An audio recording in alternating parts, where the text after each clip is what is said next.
From Neural Newscast, this is Stereo Current, sound, culture, and the systems that shape them. Stereo.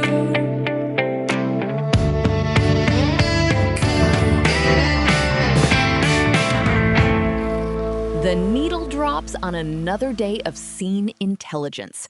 I am Sloan Rivera. And I'm Julian Vance. You're tuned into Stereo Current, your daily curation of the indie pulse and the analog artifacts that keep us honest. It's June 14th, 2026, and the air in the city is already vibrating with the kind of news that makes you want to clear your October calendar. It's a heavy hitter kind of day, Julian. We're looking at the homecoming of New York royalty, a Palestinian-Canadian voice making a historic stand in Toronto, and the tireless, blue-hued productivity of Jack White. But before we get to the giants, I want to linger on the atmosphere, that specific downtown tension between nostalgia and the next big thing. That's the sweet spot, Sloan. Whether it's a stadium in Queens or a darkwave ritual in Santa Cruz, the thread today is about identity. Who are we when the lights go up, and what are we carrying in our record bags? Exactly. Let's start with the announcement that had every Brooklyn group chat blowing up yesterday. The Strokes are finally coming home. It was the glaring omission on their world tour schedule. Spin reports that the gap is officially filled. October 2nd, Flushing Meadows Corona Park. They aren't just playing a show, they're essentially throwing a mini festival. We're talking Beach House, the recently reunited TV on the radio, and those dance punk upstarts, Fuckers. It's a millennial fever dream, Julian. But there's a bit of a curveball with their new record, Reality Awaits. Originally slated for late June, it's been pushed back to July 24th. No reason given, but with the Strokes, the delay usually just adds to the mystique. Seeing them in the shadow of the Unisphere is going to be iconic, especially with TV on the radio back on the bill. Speaking of mystique and July releases, Jack White is playing no games. He just unthawed the news of his 7th solo LP, Frozen Charlotte, dropping July 10th on Third Man. According to Under the Radar, he's already shared the lead single, Dollar Bill. It's that classic White swagger. Patrick Keeler on drums, Dominic Davis on bass, the real deal live band energy. I love how he's been teasing this through that Third Man Release Lab series. Cryptic imagery, snippets of audio, it's very Jack. He's also including those tracks he debuted on SNL earlier this year, Derecho Di Manico and G.O.D. and the Broken Ribs. It feels like he's in a high productivity era, just coming off last year's No Name. The man never sleeps, Sloan. He's already got 2-night stands booked in Brooklyn, Chicago, and LA starting in July. If you want that independent record store exclusive ice blue vinyl, you better start camping out now. Moving from the established guard to a voice that is absolutely commanding the present moment, Nemahsis is the cover star for the June launch of Espin Canada, and her story is breathtaking. She's performing tonight, June 14th, at the new soundstage venue in Toronto's W Hotel for NXNE. She is such a fascinating artist, Sloan. Palestinian-Canadian, grew up in Milton, Ontario. She spent years feeling like an outsider, wearing her hijab as a form of protest, even when her parents were worried it would make her a target for bullying. Now, she's realized those specific experiences of alienation are actually universal. She's found this massive community of weirdos and freaks, as she calls them, including the LGBTQ+ community, who see their own struggles in her lyrics. And the industry is noticing. 3 Juno nominations in 2025, winning Breakthrough Artist of the Year. But it's the personal connections that kill me. Stevie Wonder coming backstage at her first LA show to tell her how much What If I Took It Off For You meant to him. Elton John featuring her on his show. She told Espin that she doesn't write you, me anymore. She writes we. That's a powerful shift for an artist. It's revolution through representation. She's incredibly strategic about how she navigates the industry, knowing when to wear the traditional hijab, when to wear a hood or a hat as a survival mechanism. She's playing the game so she can eventually sell out rooms just as herself. It's a heavy burden, but she carries it with this disarming, positive energy. She's a dreamer who has survived some real nightmares, Julian. Being dropped by her label on October 7th, 2023, and seeing the world's narrative shift around her homeland, she's honest about how that changed her. But tonight in Toronto, wrapping herself in the flag at the end of the set, it's clear she's not backing down. From that defiant spotlight in Toronto, let's slide into something a bit more shadowy. Steps from the Cliff just released Dead Air Romance.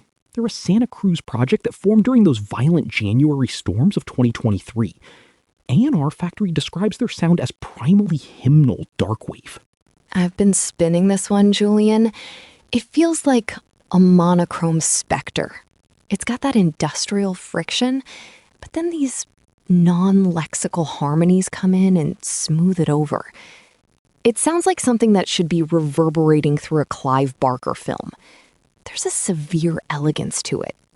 Very ritualistic, very abyssal. It's that coastal unrest, Sloan. You can hear the storm in the production. On the other end of the conceptual spectrum, we have the prog-metal outfit Redshift. They just dropped a video for The Clown from their new album Down the Wire, out on Pale Wizard Records. This is sharp satire, Julian. Jammerzine was talking about how the video uses this unsettling clown-filled setting to critique our digital culture. The album itself is a concept piece about a world where human art is outlawed and AI-generated propaganda keeps everyone obedient. It's technical, it's aggressive, but it has these nuggets of self-aware comedy. Vocalist Liam Fear really nails that frustration of watching society being algorithmically sedated. It's the perfect foil to the more earnest folk sounds we're seeing this week. Speaking of which, we have to talk about Paul Robert Thomas. 53 albums, Julian. Some Folk was released on June 10th, and it is a masterclass in folk songwriting. It's released through London's Swiss Cottage Records, and it doesn't flinch. The opening track, Camden Town's 60s Child, is a surgical strike against the gentrification of counterculture. He's mocking hippies in designer shoes and looking at Camden as a ghetto for the rich. That track is biting. But the emotional centerpiece for me is The Band Plays On. Jamsphere highlighted it as a harrowing ballad about the Holocaust. It uses the camp orchestra as a metaphor for forced complicity. It's quiet, it's devastating, and it doesn't need to editorialize because the imagery is so visceral. It's rare to find a songwriter who can handle personal pain and historical reckoning with that much precision. It's about moral clarity. Thomas is wrestling with mortality and faith in a way that feels incredibly lived in. It's the kind of record that owns its weight. And if you're looking for more of that independent spirit, Far Out magazine just ran a brilliant feature on the 5 masterpieces of New Zealand's Flying Nun Records. Flying Nun is the ultimate indie haven. 45 years of being entirely independent. They covered the Cleans compilation from '86, which basically laid the blueprint for the lo-fi slacker rock we still love. And the 3D's Hell's a Poppin'. That Dunedin sound is just foundational. And they didn't ignore the modern era either. They included Aldous Harding's 2022 record, Warm Crisis. It's a nice reminder that while the industry fluctuates, these pockets of pure DIY ethos, whether in Auckland or London or Santa Cruz, are what keep the culture vibrant. It's a lot to digest, Sloan. From the stadium-sized expectations of the Strokes to the intimate confessions of Nemahsis, the scene is demanding our full attention today. All right, let's dive into 10 essential listens for your week. We are starting with Nemahsis and her track Immigrant's Guilt. It is a vulnerable exploration of heritage that really anchors our list this week. Then we have to look ahead to that massive Queen's homecoming with the Strokes and Hard to Explain. It is the track that defined the New York sound for a generation. Keeping that high energy up is Jack White with What's the Trick, which captures all that restless solo output he's been hitting us with lately. Also joining that big Queens lineup is TV on the Radio with the anthem Wolf Like Me. It remains an absolute high watermark for art rock. And you cannot forget the shimmering dream pop of Beach House. Lazuli is a must-listen as they bring those signature textures to the October bill.